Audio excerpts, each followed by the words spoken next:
দুষ্কৃতিকারীরা যে ধ্বংসযজ্ঞ চালিয়েছে সেই ধ্বংসযজ্ঞের স্থানগুলো পরিদর্শন করেছেন স্বরাষ্ট্রমন্ত্রী আসাদুজ্জামান খান কামাল। রংপুরের সবচেয়ে বেশি সহিংসতা হয়েছে সেই জায়গাটির নাম হচ্ছে মডার্ন মোড়। সেই মডার্ন মোড় থেকে হাফ কিলোমিটারের কম দূরত্বে তাজহাট থানা অবস্থিত। সেই তাজহাট থানার যে ধ্বংসযজ্ঞ, যেখানে আগুন দিয়ে আসলে জ্বালিয়ে দেওয়া হয়েছে, থানার আসলে কাগজপত্র লুটপাট করা হয়েছে, সেখানকার কম্পিউটার সহ যাবতীয় জিনিসপত্র, সেই জায়গাটিও তিনি পরিদর্শন করেছেন। এরপরে রংপুরের পরবর্তীতে বহুপক্ষীয় সহিংসতার রূপ নিয়ে সেটি আসলে শহরের মাঝখানে ছড়িয়ে পড়ে। জাহাজ কোম্পানি মোড় হয়ে শাপলা চত্বর দিয়ে বা জাহাজ কোম্পানি মোড় হয়ে সেটি আসলে পরবর্তীতে বেশ কিছু দুষ্কৃতিকারী আওয়ামী লীগের যে স্থানীয় মহানগর এবং জেলা অফিস রয়েছে সেখানে অগ্নিসংযোগ করেছে, সেই জায়গাটিও স্বরাষ্ট্রমন্ত্রী পরিদর্শন করেছেন। এরপরেও তিনি বেলা 12:30টায় মতবিনিময় সভা করেছেন রংপুর নগরীতে, এবং সেখানে আওয়ামী লীগের বিভিন্ন অঙ্গ সংগঠনের নেতাদের সাথে তিনি মতবিনিময় করেছেন। এই রাষ্ট্রকে অকার্যকর করার জন্য তারা এই প্রয়াস চালাচ্ছে।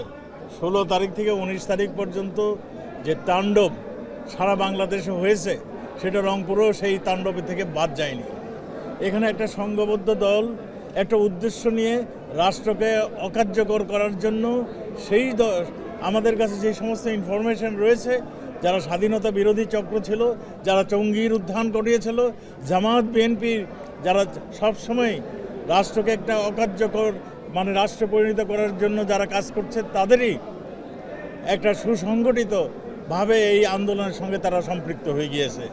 এবং সেখানে গেল কয়েকদিনের যে ধ্বংসযজ্ঞ, সেই ধ্বংসযজ্ঞের স্থির চিত্র এবং ভিডিও ফুটেজ মন্ত্রীর সামনে আসলে তুলে ধরা হয়েছে। এবং এই ধ্বংসযজ্ঞের নেতৃত্বদানকারী যারা রয়েছেন, যারা আসলে অগ্নিসংযোগ করেছেন, লুটপাট করেছেন, তাদের গ্রেফতারের যে প্রক্রিয়া সেইটি সম্পর্কে মন্ত্রীকে জানানো হয়েছে। এবং সবশেষ কি কতজনকে গ্রেফতার করা হয়েছে, কতটি মামলা হয়েছে, সেই বিষয়গুলো মন্ত্রীর সামনে তুলে ধরা হয়েছে।